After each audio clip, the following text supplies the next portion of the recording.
NRail and ZoomTRAK meeting. This is getting a good start on our third year of this program. We have a full slate today, 4 presentations. One is an introduction to the Farragut loop, which is about Free-moN. And then Terry Moore is going to give his wisdom, share his wisdom on T-TRAK with us. JM is going to do his video spotlight. And then we have Ian Loxton, who is going to talk about a software package called X-TRAK CAD, which I'm really anxious to see. So with all that said, we're going to just jump right into this and get it rolling, because football isn't worth watching today. And Bruce, you want to take it away with our first presentation?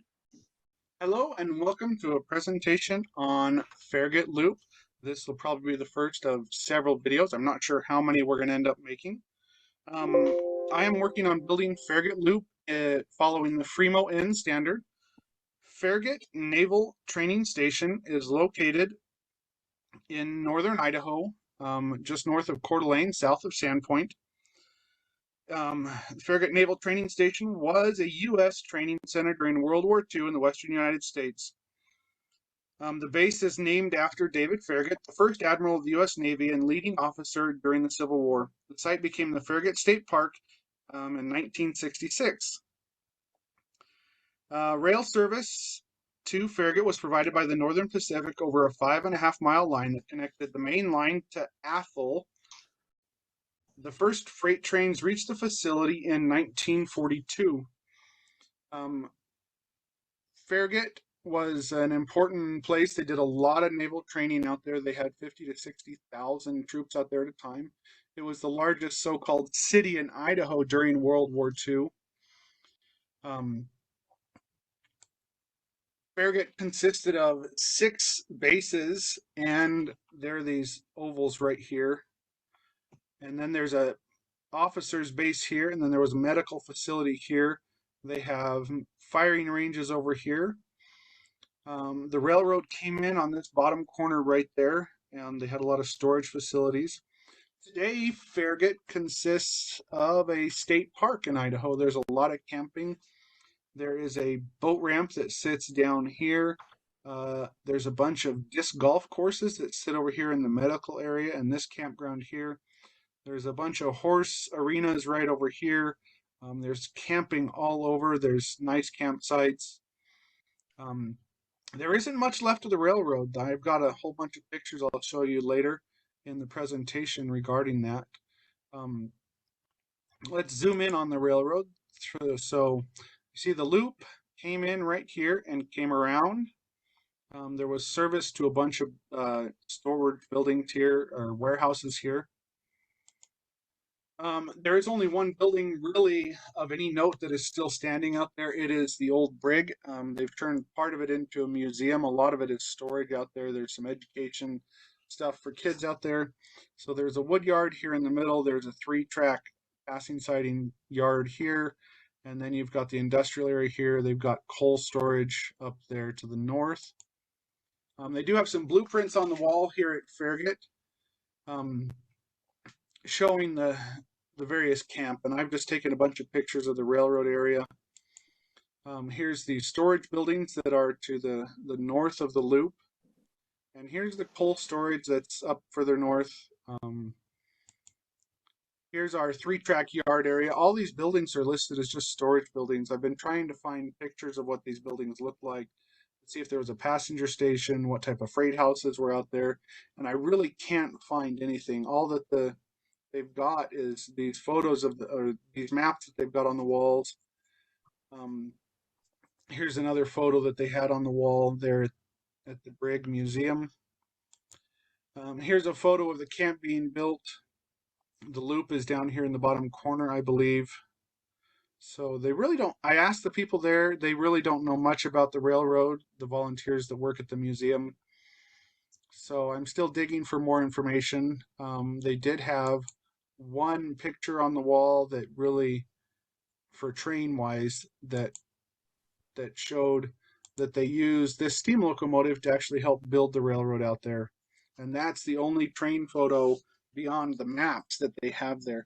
What's cool at the brig there, they've got a whole bunch of the big, huge buildings and the smaller buildings all done in HO scale. So, and those models take up a great big amount of area because of the size of the buildings. Even in HO scale, they're quite large. So here's a sketch of, on top of Google Earth image, of where the tracks were at. I tried to follow the sketch, their track layout a little bit. I did some changes at the industrial yard area because of some operational characteristics I wanted to achieve on building this project. So here is my AutoCAD sketch for Farragut Loop. You can see I do have the 3-track yard at the bottom. In reality, the 3-track yard, the tracks were about 80 feet apart. I have put them about 14, 15 feet apart.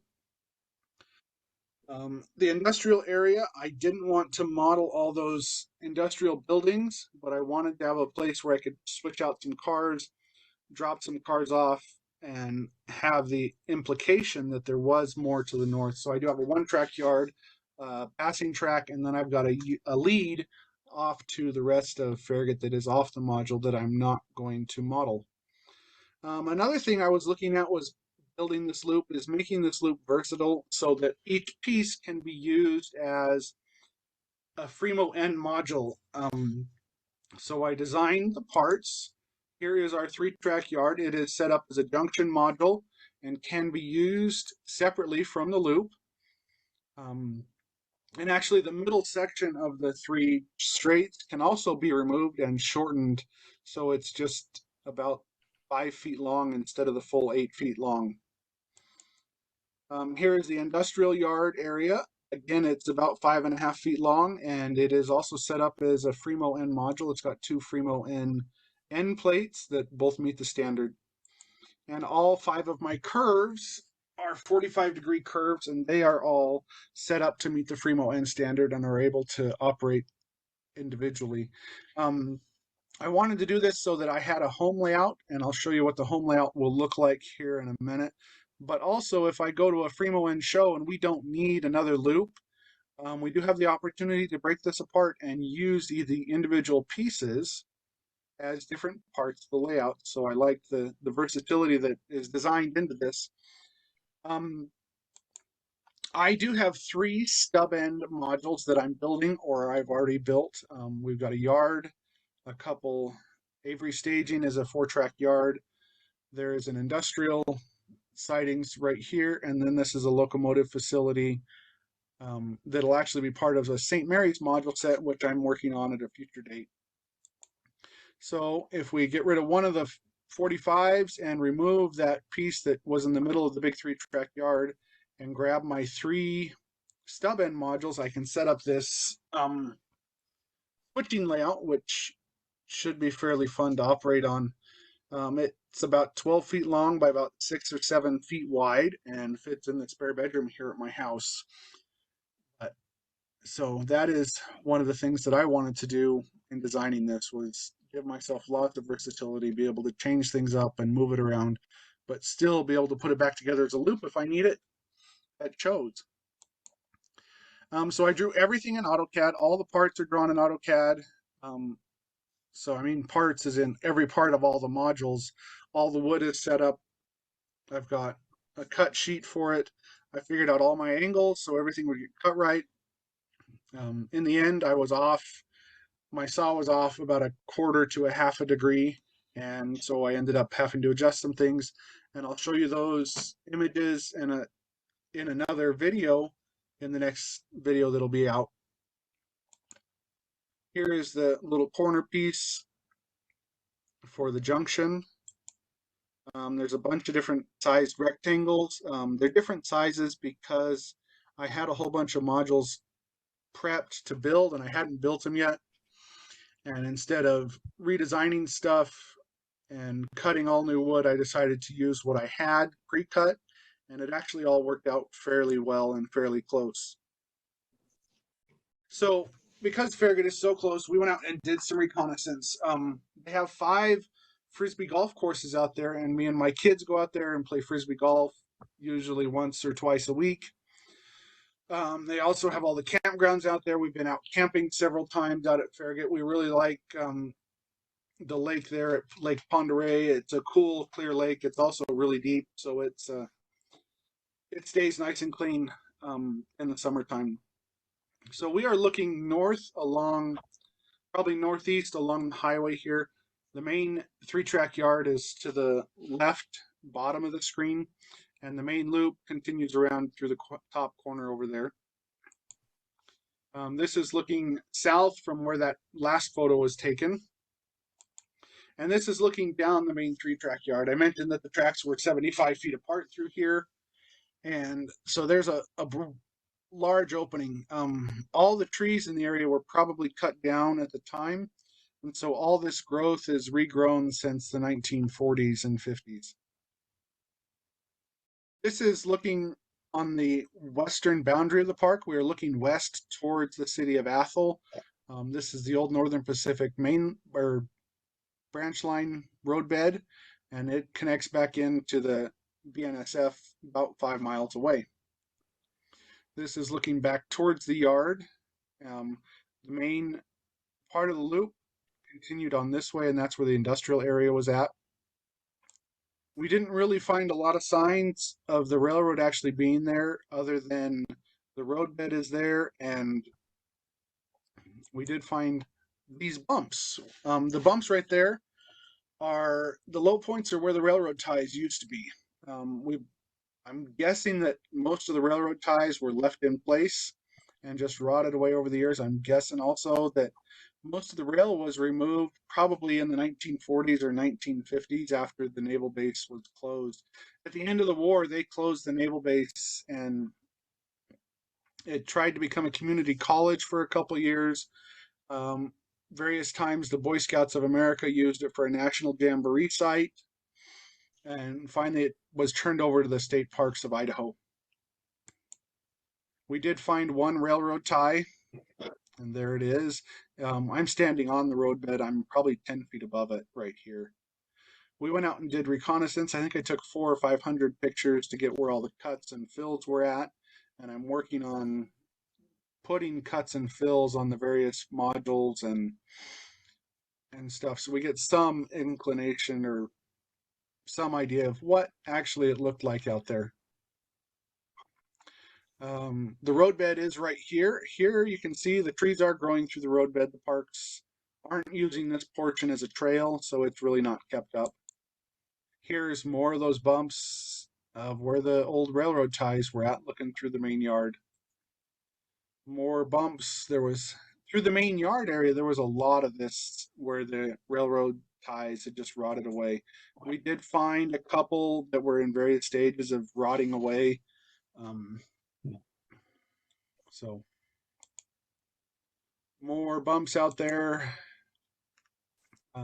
So the main yard area looks like it was cut into the ground a couple feet. So there's a berm on the north side of the main yard area. And this is looking back towards where the loop headed off. We took a couple pictures of the roadbed gravel. I think they only put in ballast till 30, 40 feet into the naval base. I'm not sure that the rest of the roadbed was ballasted inside the naval base, because I didn't find any ballast inside the naval base. So if you're ever in the North Idaho area, have a chance to go to Farragut, you can look around the loop. A lot of people come to North Idaho area to go to the lakes and those other things. There's also Silverwood, which is just down the street. Silverwood is about 5 miles south of us, and they actually, about 5 miles south of Farragut, and they have a narrow gauge railroad there. This is a 262 steam locomotive. They do use fry oil for it when it's operating. It operates every day during the summertime. It's about a 30-minute ride, 3.5 miles long. I believe it is the longest narrow gauge or the longest amusement park railroad in the United States. So, and they keep that engine looking pretty nice and clean. They do have steam engine there, but they also have this little Plymouth switcher, and I've only seen it out operating once. Usually it's back in the maintenance buildings. Here it's got snow on it. They do have a snow plow for the front for when they try to clean the tracks, so they're doing maintenance in the wintertime. They do get quite a bit of snow out there. It's got a drawbar to the trailer behind it. There's the snow plow on the front, little Plymouth switcher. I don't know much about it, where they got it. So back in 2011, we were there at the amusement park, and I asked if I could get a ride in the steam locomotive, and they said yes, and they actually let me ride around the railroad in the steam locomotive, and it was great fun. So if you're ever in North Idaho, be sure and stop by Silverwood. Also stop by Farragut and take a look at what they've got there. The Brig Museum is open during the summertime. So this concludes the first segment of the building of the Farragut Loop in Free-moN. All right. Well, if Lee was here, we'd tell him what a great job that was, but we'll tell him whether he's here or not.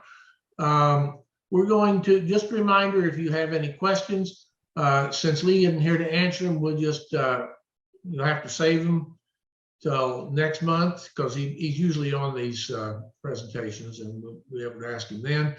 As we get to the rest of them, don't forget you have the chat button where you can make any comments and people can observe that. So with that said, if Terry, are you ready to rock and roll? Yes, sir. All right, my friend, you're up. Thank you, sir.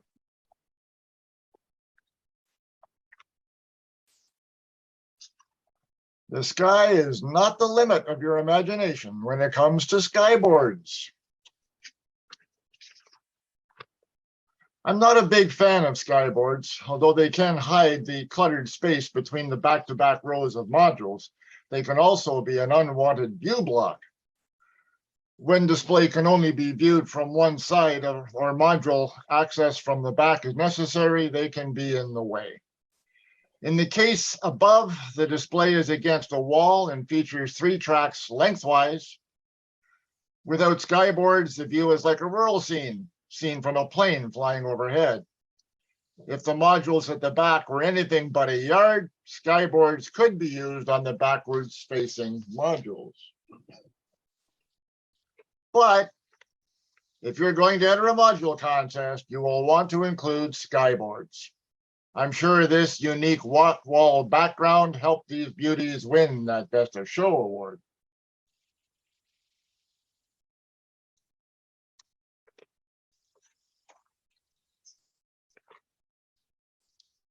Skyboards can be fanciful or scenery or just sky, as their name suggests.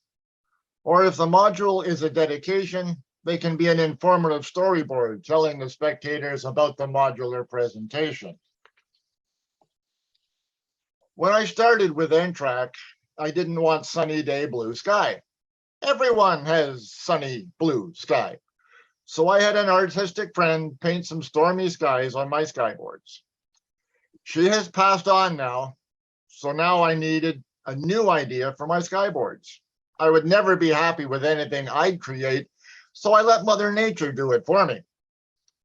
My NTRaK skyboards are permanently attached to the modules.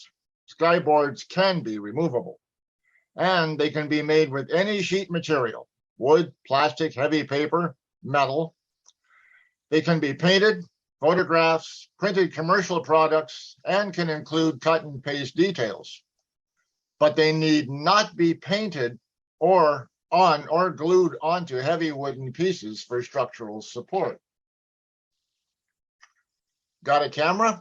Everybody with a cell phone does now, and especially if you've got a smartphone. Take some pictures. Take your own skyboard photos. Sky is everywhere. The further away your horizon, the more horizontal your line of sight. This will give the best perspective of the clouds in the sky and a better size of distant scenery if included.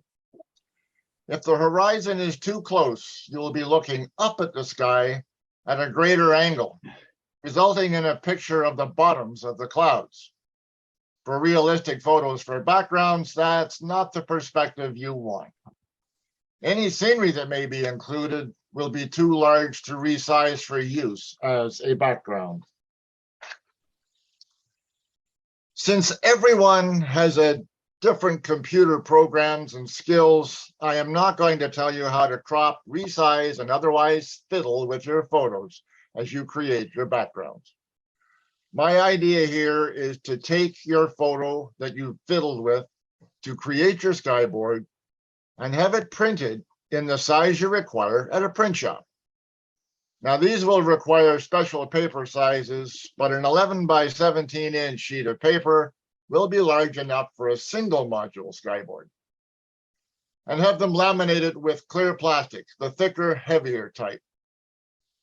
This will create a skyboard that does not require gluing your photo to a heavy piece of wood or cardboard, and will give you a very durable yet light skyboard that is very easy to transport. Depending on your photo, you may include part of the photo that will be hidden when mounted to the module base, or you will need to add a blank area to the bottom of the photo before laminating. Due to the way I transport my modules, I have 1/4 inch T-nuts in the back of my modules, which allow me to bolt my skyboards on. Optional attachment simply uses paper clamps to clamp the skyboard to the module base. Paper clamps are available in several sizes with selection based on the thickness of the material used to construct the module. Scenic King. Scenic King provides printed backdrop scenery of many styles on 6-foot rolls of 8 or 16.5 inch height that can be seamlessly added to other rolls for many feet of continuous backdrop scenery. See their website for more detailed information and product catalogs.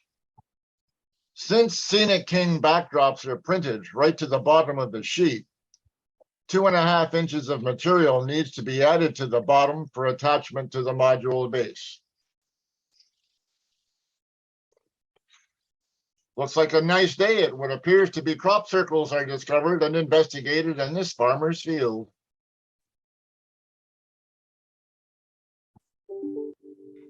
Thank you, Terry. All right, are there any questions for Terry? And the next thing up is JM with our monthly video. Take it away, JM. Thanks, Razor. And Andy, I hope you're standing by because I'd like to ask you some questions. If you can unmute yourself during the course of the next video. You, after all, are the man who made this video. And a couple months back, you might remember that I presented the technique for editing your videos onto Clipchamp Video Editor. That is the new software that Windows has rolled out with its latest version. And so what I'm going to do today with today's video of the month is show you kind of how the sausage is made. And Andy, if you are unmuted, can you give us a hello? Yeah, I'm unmuted. All right. So earlier this week, Andy went ahead and uploaded to a Google shared drive his videos that he took from the National Train Show, which was, where was it, Andy? In St. Louis, Missouri. And we know many of our friends and fellow members from the Midwest did attend that show. But right now, let's take a look at what you saw. And Andy, if you see something really interesting, something you'd like to let us know about what impressed you about the layouts, then you'll jump in probably after the first minute goes by, okay? Sure. Here we go.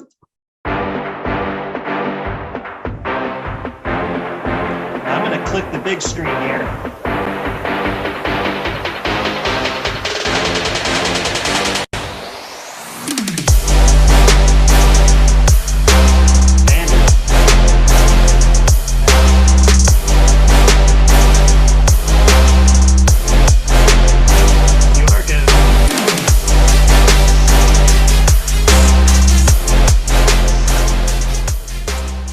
Did that. Yeah, there you go.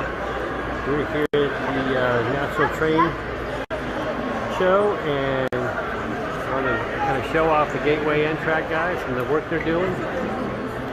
Lots of cool stuff going on here. This was a cool little scene right here, There you Andy. go. Yeah, Then the cars can got get that ferry set up so that when it hits either pier, it docks and the lights flash and it goes ready for. All right, Andy. This is a great point in this presentation. Go ahead and tell us what impressed you about the National Train Show. Well, specifically about what the Gateway guys were doing, they really did a fantastic job at the setup. They were very engaging, and they had a lot of like small little. I'd like to do the same thing, kind of hide the little scenes within a scene. A lot of unique things were happening, and it started to pull you in. You started to get very intrigued with what it is that they were doing. But they did a fantastic job of getting that set up, getting everything. You can see the what was that? The monitor right there. But lots of different scenes, lots of different little action items happening, and again, scenes within scenes. Yes. Happening as well. So I'm going to take us off of full screen here and back into the editor. You can see where we are within the clip. And notice that when I click here to the left, there is the media that we brought in. At the very beginning, there was the copy of the newsletter, and there was the NRail QR code. And there was also this sideways version of the Gateway Free-moN banner, which only had about a second to see it straight up and down. And there was the music interlude, and then there's the video itself. Right. Now, you'll notice that this little tab here to the left, we can actually get it out of our way, which as the video continues to play, shows us what we're looking at down at the bottom. But I want to show you guys the entire membership, how easy this is. If you take your videos the same way that Andy did. Andy, tell us, what kind of camera were you using? I was using my Samsung S20 cell phone. Yeah, just a cell phone. I was going to use my GoPro, but I decided, because of time limitations, I decided to go ahead and just use my Samsung. Yep. Now, Andy, when you had your phone out and you turned on the video, how did you get your video to be this 16:9 ratio of the screen size? Well, a lot of people like to keep their phones straight up. You need to turn your phone sideways. So when you turn the phone sideways, it will record sideways, and it looks much better like that. I can't stand it when somebody puts it. I do it too. I don't do it like purposely, but I realize that I've done it after the fact. But when the phone is straight up, then they tends to fill in and do the blurred sides and then show the video in the middle, and you miss a lot. So that's right. So if you turn it sideways, you can pick up quite a bit. And it's 16:9. It's the highest resolution anyway. So may as well take advantage of those additional cameras on your cell phone and the resolution that you get off of recording. All right, Andy. So once you actually did this in one shoot, it's an 18-minute, 57-second video. Yeah. And what did you do with it next? Now, the one thing I did do was there's a lot of retired military, so they wanted to engage me in conversation as I was walking by and filming. So I did hit pause. So don't hit stop, just hit pause. Yeah. And then do your conversation or whatever you're doing, and then go ahead and unpause it and continue where you're at. Try to keep the phone where it was at, so that when you continue the conversation, you're not too far off of right where you were focused on previously. So you may notice, like right in the beginning, I did that, and the guy started chatting me up, and I didn't figure it needed to be on video, so I paused it. But so just hit pause. I mean, the phone, the video, everything will wait. So, and then when I unpaused it, I continued. I tried to be cognizant of the people around me, so that I knew somebody I couldn't step in front of. I just had to go get a higher aerial view, so kind of get up over their head. Right. As I passed past them. So Andy, it sounds to me like you had a intentional purpose when you took this video, which was to capture a video that simply documented every module, every scene that was on the layout, and you didn't want to get distracted or set aside by somebody talking or interrupting or maybe walking past the frame. But I didn't want anybody I was showing it to get distracted by the side conversations that I was having. I mean, you might have heard right at the beginning there where I said, yeah, I'm a retired AT. And then that's when I realized, wait, pause the video. So the guy engaged me for probably a good 7 to 10 minutes. Mhm. And I just picked up right after that. So Excellent. So now I know you were very busy that weekend. You were in a lot of different venues, a lot of different rooms, but could you have gone back with a different purpose? And that was maybe to find a couple of your favorite modules and maybe interviewed the makers? I could have, yeah. And it was unfortunate that because of my role as the S&C manager, I have to like go and meet all the manufacturers and kind of get engaged and engage them. So my time was spent talking to the manufacturers, the CIOs or the CEOs and the different people that were there representing the companies, so that they understood what I do for the NMRA. And I did not want to miss the opportunity, and like that's why I called you. I didn't want to miss the opportunity to document what NTRaK and T-TRAK were doing at the National Train Show, because both of them, I think, showed up and they showed out.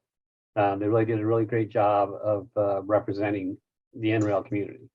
Tell me, what was some of your most favorite recollections from this event?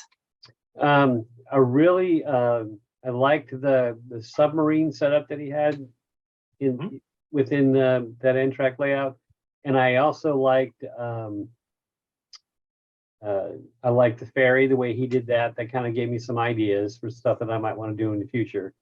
And I did like the way that they detailed some of it out. They did a really good job of detailing some of the modules out. So I took a few mental notes while I was there. And then when I moved over to the T-TRAK folks, there was some fantastic stuff going on over there too. And so that's some stuff for a different day. Yes. Would you agree with me that, and I should have introduced you properly as being an advisor to the NRail board, and you're the man who's overseeing our social media right now, including Facebook, Instagram. Did you just add one this week? What's the new one? Reddit as well. Yeah. So we've got so many ways in which we can share the hobby. Wouldn't it be a great idea if we could get all of our members active with their cameras, not to have to take 18-minute videos, but could we just get 10 guys to take 2 minutes of video each and share it? That would be fantastic. So especially when we're talking about the social media stuff, because we want to keep people engaged and interested. So, and we want to show off what it is that we're doing. And NTRaK and T-TRAK, these guys are doing so much, so many interesting things that it's a shame not to show some of this stuff off. So absolutely. When I see some of the stuff on list, absolutely, I realized how intrigued and engaged that I am while I'm standing there and talking to somebody like Todd Arblos, and the detail and the stuff that he's put into some of those modules. And as I'm looking at them, I'm like, wow. And I realized that being a T-TRAK modeler myself, how many hours I've actually gone into that. Sometimes 100+ hours have gone into creating something like that. So yeah, in this case, you actually did point out that wagon that had been knocked off there in the Western scene. I thought that was so cool. Yeah. So yeah, and people are they're setting up little scenes within scenes, and they're just waiting for people to come by and notice it. That fall scene was pretty fantastic. It was colorful and it was really bright and really kind of captured the eye. So. It really was.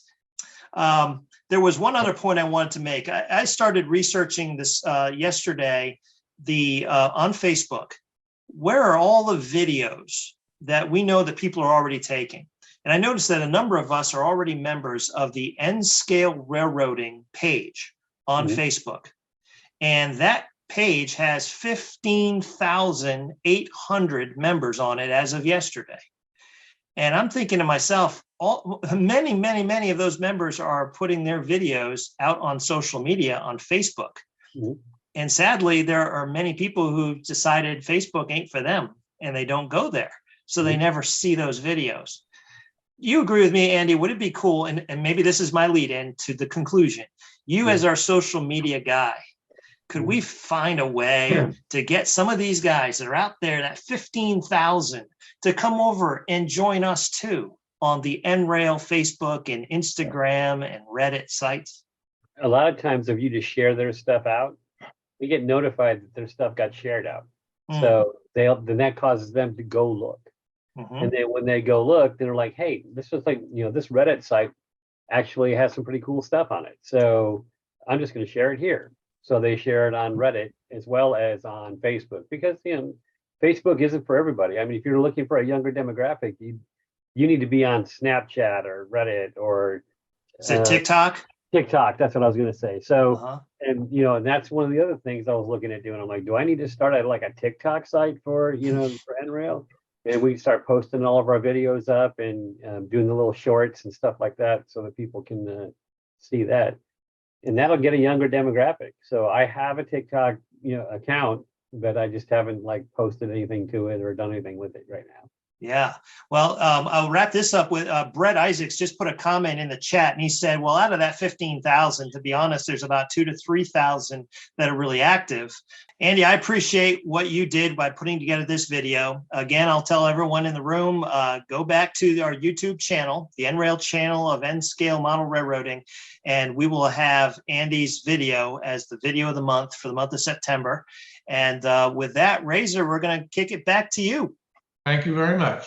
I think we're going to move right on to Ian and let him tell us about this software program he has, he'd like to show us about. So take it away, Ian. We're looking forward to hearing what you have to say. Well, good day, everybody. Good to see you all. Nice to be here. Bruce gave me a quick whistle, said, hey, you're into this X-Track CAD. Would you like to show it? So, yeah, let's do that. Up behind me, I've got some of my older T-TRAK modules. When was this one? 2011, I think, this one. The other one was 2009. I've done some old stuff.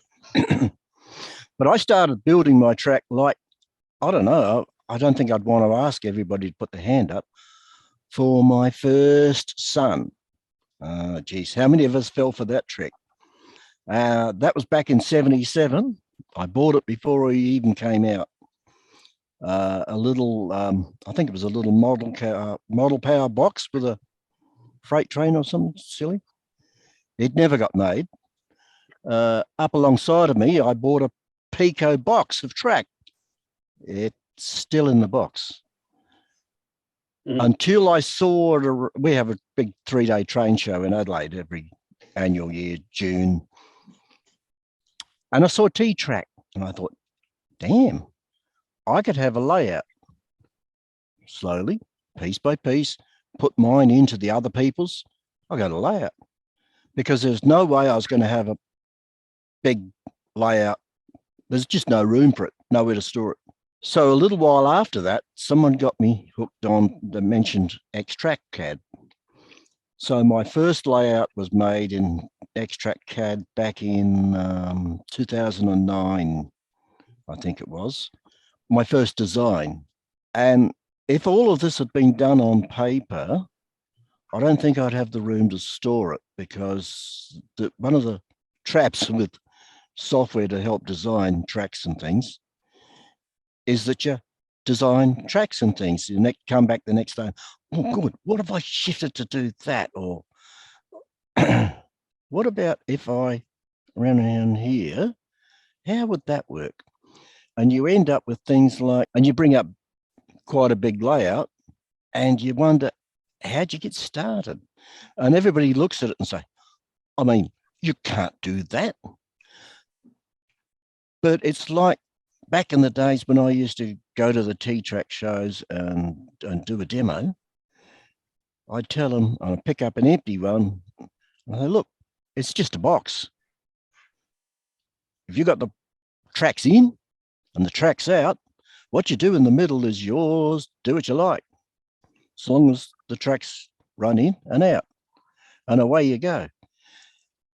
and it is just a box. So let me bring up X-Track CAD. First off, it started, the first entry I can see of the user group is 2003. And that was well after it got started. The guy used to make and sell it, and you'd buy a license for it or something like that. And eventually got to the point where he just couldn't keep up with the production of it. So he made it open source. It is completely open source.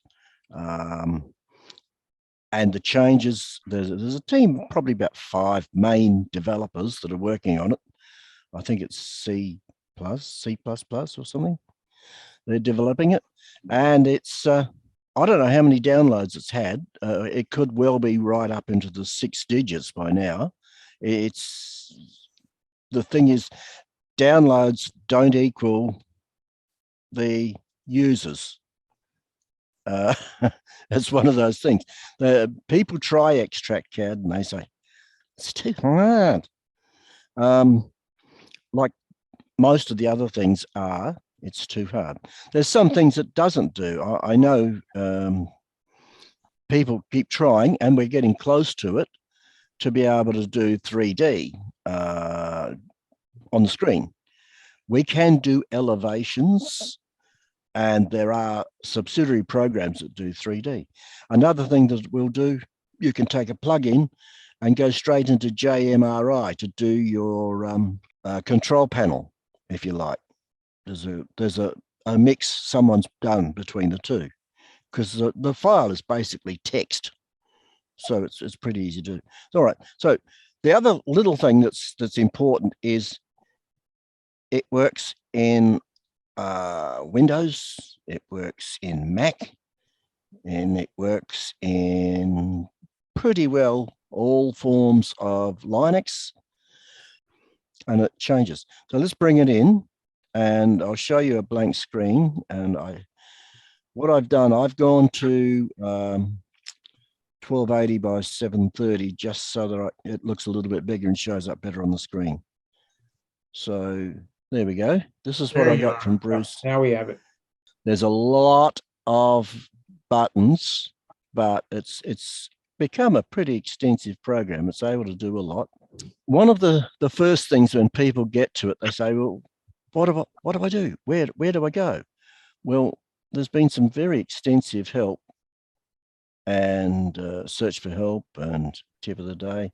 But we've also got a lot of demos have been built in, and they're one of the nice little tools we've got is a macro, and we can do macro situations. So we've got demos for just about everything you're going to want to do to get you started, because this is the goal. You've got to get started. And as you can see, there's a whole range of demos there. The other thing that we've done just recently, when I say we, I'm on the team. Mostly I handle emails in my time because everybody else is over in Europe or in the US. I don't handle much other stuff, although I do the beta testing.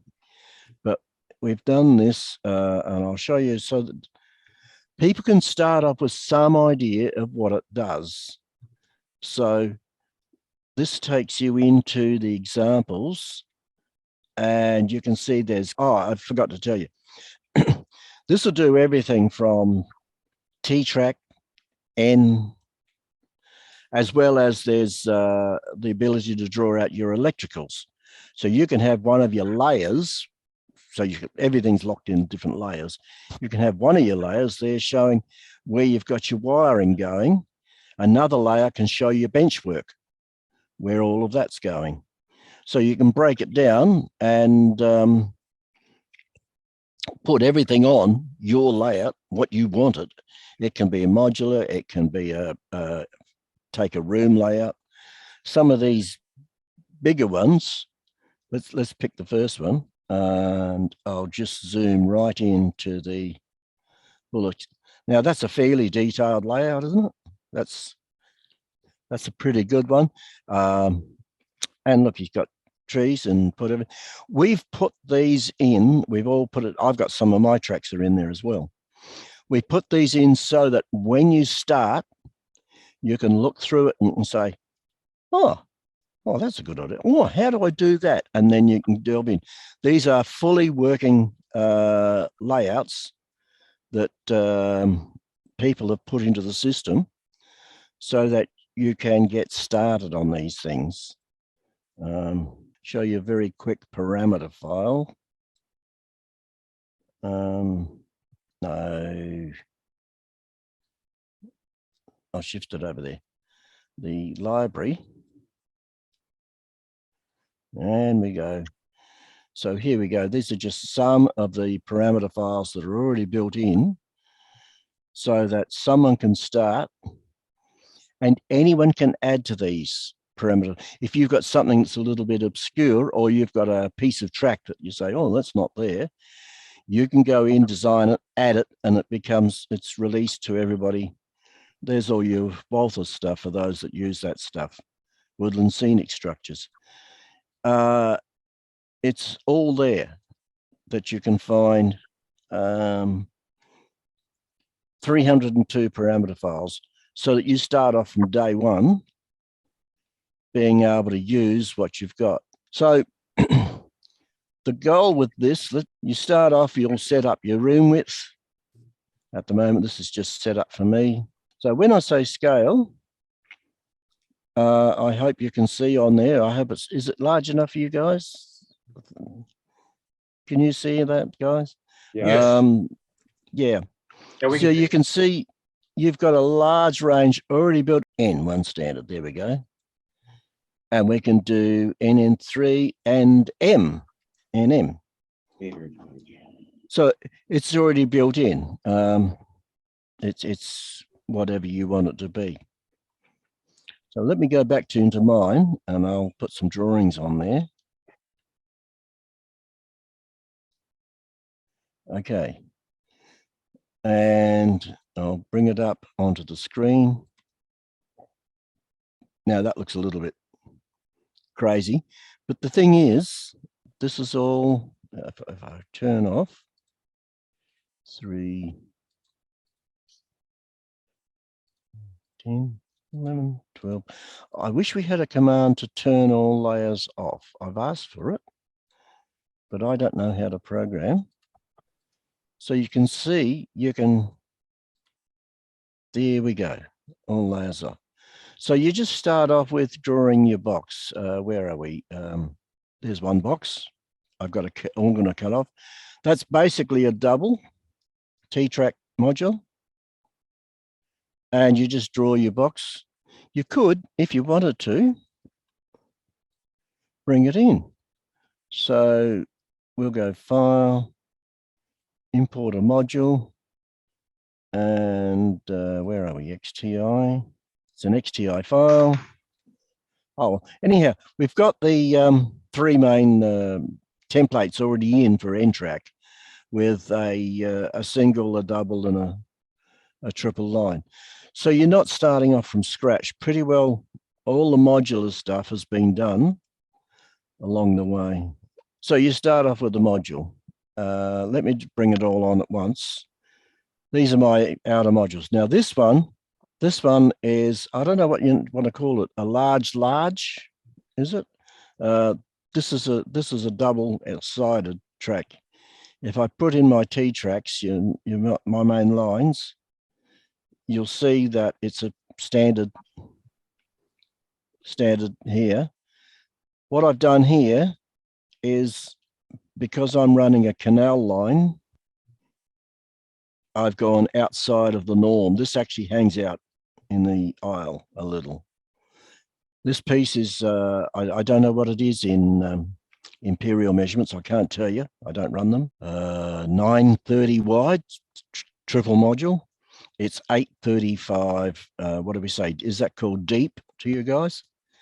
So if I bring in the second T-TRAK there, so it runs both sides of the table. If you're running across a table, that's what you're doing with your layers. These are in the correct distance away from the edge. Everything's standard T-TRAK. It plugs in. Here you can plug in any T-TRAK module you want. And so you just say, well, gee, that's nice. What if I built something like a canal? So let's just open up some of the tracks. I've got a track down here at the bottom.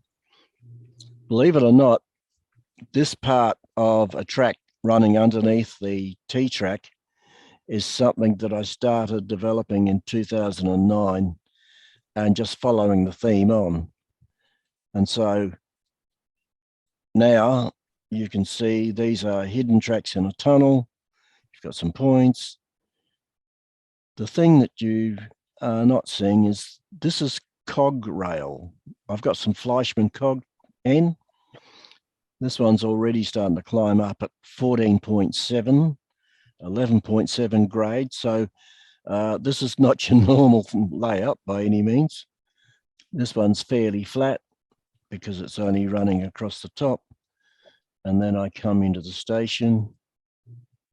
22, I think it is.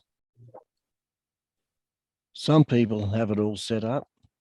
Then I've got the big top station. Now we're starting to look like something else. And then I've got another line running down the bottom with a north branch running in there. All of this branch line, the whole lot of it, is not connected to the main line. Goes underneath it, goes over the top of it, but it has nothing to do with anybody else running the trains past in the show. There's no electrical connection to it. There's no linkage. This is all branch line, single track running, and it just runs completely separate from everybody else. Over here, we've got a I've got a UK canal system. Again, this one runs on the old rule number 1. You all know what rule number 1? My layout, my rules. All of this track, except for where it's cog, the cog track is Fleischmann, of course. The rest of it is Tomix. The only Kato I've got are here, where Kato joins with other Kato. The rest of these will be more than likely, these are Pico concrete track running through there. And wherever I've got a turnout and a turnout and crossover even, all of that is Tomix because I just like it. I like the look of them better than the Kato. It's only a personal thing. But you can see you can put on anything you like and build up your layout to whatever you want. But a really nice trick is here I've got one of those Stuttgart Forest Railway mountain lines where you can run your cable car on a 30-degree slope. Just, it's not built yet, but it'll eventually get built. We can even design so that I know that my roads are the right. Someone has just recently drawn up all of these trucks and cars and things we can do. Here I've got a wharf for the canals, for the canal boats, and there's all the buildings running on here. It won't be a skyboard, but these buildings will be tall. This one's a, what do you call it? A grain silo, do you call it over there? Point is that with Extract CAD, you can turn things on or turn them off. And you can even see how you're going to run. So you want to know, are you going to fit into your sidings, which is one of the biggest problems when you're planning things. Remember, these are pushing trains because they're coming up the slopes. See the degrees here, what is it, 13%? It's just, the Fleischmann will do 25%. I've got 13% on there because I've got a pretty easy slope. But when I first built it so that the station was here, it was 22.5% grade. So I've got 3 small 4-wheelers. These are wherever there's a cog rail, its minimum radius is 122 mil. What I don't know what 122 mil is in yours, but it's very tight. These turnouts are 140 mil radius. It's again very tight. This is a branch line. They won't be anywhere near the main line, because what's the main line? Number 6 Cato, isn't it? You like to work with? The loco is always at the end, the valley end of a cog rail, because it's got the braking and it's got the motive force and it's pushing them up the hill. So you've got to allow for that. So I can go into trains and I can play trains. Now, where's his light? Okay, we'll go into reverse. And so you can see your trains. Are they going to go through? Are you going to get a tight spot? And they can run through your layout and you can get the feel of how things are going to go. Have you allowed enough room? You can see when they're starting to run tight. And of course you can play trains. It's not real hard. You can switch your sidings or switch your points over and see where it goes. You can do track commands. You can set up to automate a section. If needs be, I can have this running as a shuttle. Yeah, this one's making its way into the station now. There's a reason I've done this station like this, is so that when the train leaves, I'll just speed this red one up. He's taking a bit of time. 160k up those lines, nothing wrong with that. Puts him in the station. When they leave, I can just set it like that and just make him forward. And he can go down to the next station. So you've got, for people that are looking on this side of the track, they can see a different train come down. All of this will be controlled with an Arduino, and 3 of them, and sound and voice, so that it can basically run alone. The punter will come, push a button on the side, and it says, make it work. And they can make it work. There'll be big plastic screen. This can be done on X-TRAK CAD. And let's start with your standard. That would be 4 feet by 2 feet. 4 feet. 4 feet by long, 2 feet. 2 feet Okay. deep. But I would find this would be the easiest way to draw it. You'd start off with a box, as you can see, 1200, just for the sake, 1200 by. You doing it all in millimeters? I normally work in millimeters. Oh, well, anyhow, there's a box, and you'll put a track. 1200 by 600. 1200 by Get the proper 600. Yeah. proportion. So if you're just drawing a track, you just pick up a track. 1,219 millimeters, Ian. Yeah, and so you just draw your track. It picks up whatever layer you're on. It'll pick up the color, and you can just change the value. You can draw a parallelogram and just add your pieces onto your pieces. Create benchwork. You can draw a table edge if you want that to be a table edge line.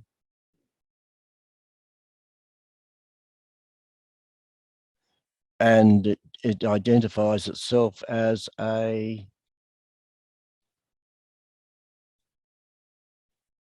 rectangle and a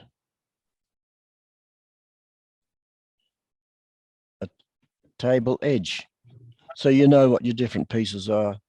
You can even do a bench work for those that draw up bench work.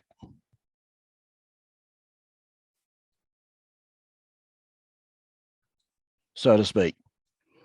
So you've drawn your your L girders and whatever you've got underneath it. You can put them in on one layer and sort out what you want to whatever values you want. To me, I mean, I've been using it for X years.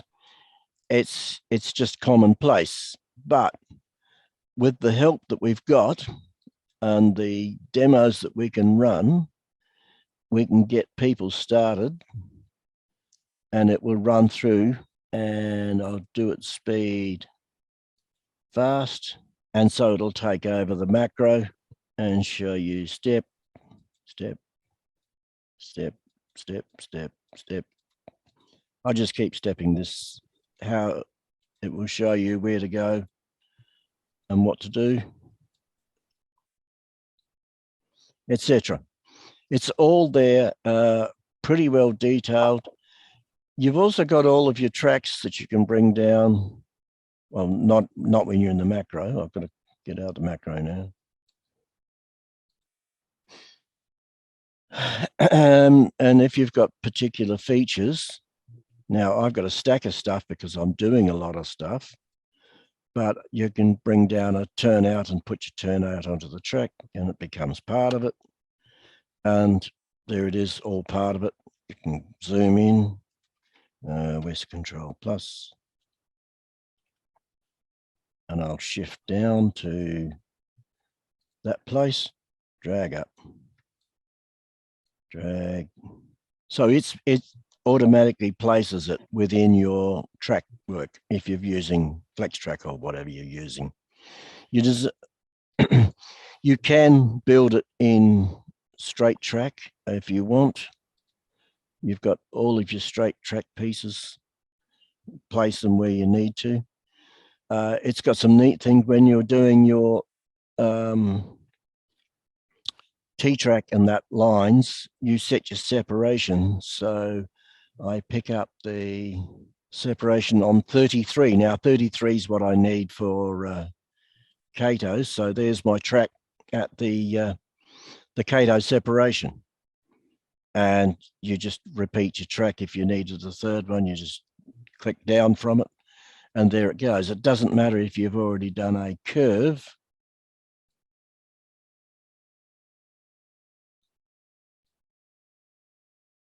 And you want another one, you just come up to the parallel, and there's a curve, and it's joined, and there's a curve. So, building a track, it's actually, once you know your way around the screen and all these different elements on it, it's a pretty powerful program. It's totally free. You'll never be asked to pay for anything. And Dwayne and others are constantly adding new pieces of track, or when there's been an upgrade come through, and they'll be able to put it in. And as you can see, the range, this is just atomic stuff. Down here is the all the Cato stuff, where you've got your double track, and even the latest turntable is available, and the extension lines, if you wish.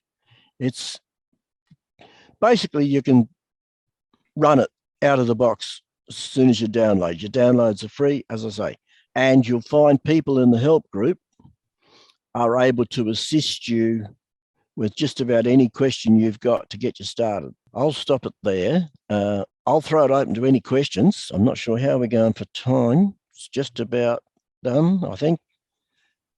How are we going, Razor? We're doing great. I think we are running close on time, though. I don't see anything in the chat. If you will leave your screen share up here, does anyone have any questions for Ian? Does it have standard T-TRAK module sizes in the program? T-TRAK modules, standard modules in whatever you want. There's a single, double, triple, and I think a quad by memory. They're already with the rails at the right point, and you just connect to them and pick up your module and add it. That's not a problem. And the same with the NRail. It's got the 3 different main modules, fitted with track. And while you're checking that, you load a library for your Kato unit truck, is that correct? To get your Kato unit truck, you load that library into your program. That's right. Yep. And is there a separate library for T-TRAK modules? Ian, these are all on your computer, is that right? These are not out on the web. Oh, yeah, no, this is all running. So Ian, I loaded up in the chat link to where people can download the program. There's no charge. It's a free download, and just it's on SourceForge. There's where you go and download it from SourceForge Net Projects Extracat Fork. If you just put download Extracat, it'll probably find it. Oh, you can print it out one-to-one, like I've done here. And then you just stick them down on your where your module is, and make sure you've got all your parts where you want them to draw. If you've got a particularly difficult corner or whatever, and you can print it one-to-one if you want. That's printed one-to-one on my small module. It's only a mock-up there with the tracks in that, but I can see that I've allowed enough room, because sometimes you just got to go into one-to-one and see just, is it going to match or not? You can print it one-to-one and get those difficult spots sorted out. Do you have enough clearance? This is something we're really proud of. SourceForge gave us a excellence and a community leader badge earlier on in the year, which not every open source project gets. We're particularly proud of that. Yeah, real quick. So you can, for the T-TRAK modules, you can set it up so that it's the track is laid at 1.5 inches into from the face, and then 33 millimeter spacing between the two parallel tracks. You can just set it up that way. Okay. Absolutely. Yeah. Yeah. You can set your separation. From what I can remember, the separation from the is it on your standards for your NTRAK? I can't see. The T-TRAK's 33 because it's Cato. Right. Tomix works on 37, and the two are interchangeable. They tell you they're not, but they are. That's our user group, which is extra groups. You're not expected to. You'll find it. Google for it. And we've got, 3,600 members. I'm on most of the time, or we've got the main 5 guys are always around, and they are the technical guys. They build the program. They know how to answer the questions. And again, there we were with the what Bruce sent to me. I could build it quite easily because all of these look to be the same. So all you would do is create your track, then you would create your points, and then you would join them. It's where all your tracks are parallel and the same distance apart. That would probably take me, if I set the right distance for, 21.5 inches from the back.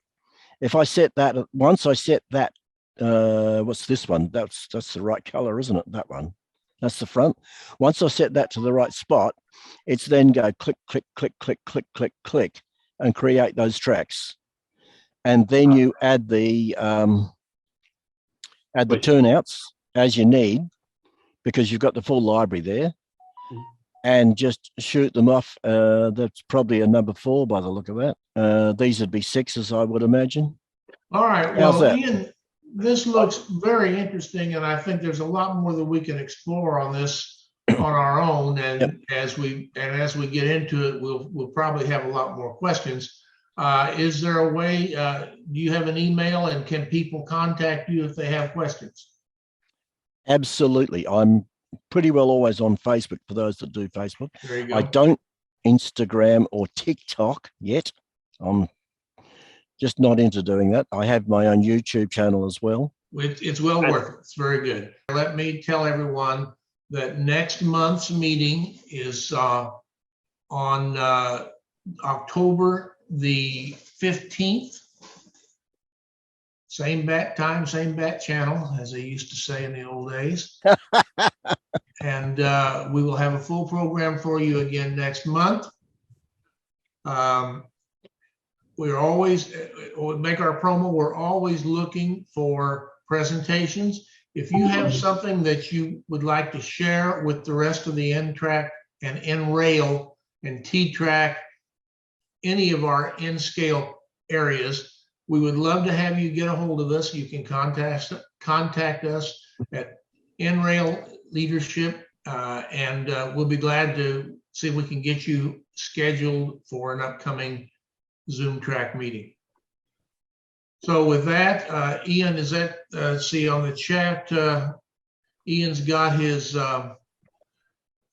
Gmail address on there. So if you want that, grab that, and then we are going to say goodbye. Razor, Yes. before you go, the correct address is info@nrail.org. Okay, Info. info@nrail.org if you would like to Or make a Zoom, presentation to us. For or us. ZoomTRAK at NRail.org. Okay, either one of those. And Thank you if all. anybody wants to start with X-Track CAD and get stuck, just catch up with me. I don't work, so I can easily spend one-to-one or Zoom or Team or whatever you want and work with you and get you started. I'm happy to do that because it does take time to start, but once in it, it's a very, very good program. Just remember that Ian is a half a day out of phase with most of us. Right. Yeah, Right. He it's said just that- gone 7 a.m. Yeah, so, all right, thank all of you for attending this month, and be sure you get your questionnaire Thank you. filled out, and we will see you all on the 15th of October. Have a good weekend, folks. 15. Roger that. Perfect. Thank you, Razor. Thank you very much. Thanks for everything y'all do. Thank you. Yep, appreciate the invite, you guys. If we maybe later in this year we'll give you another update. Thank you.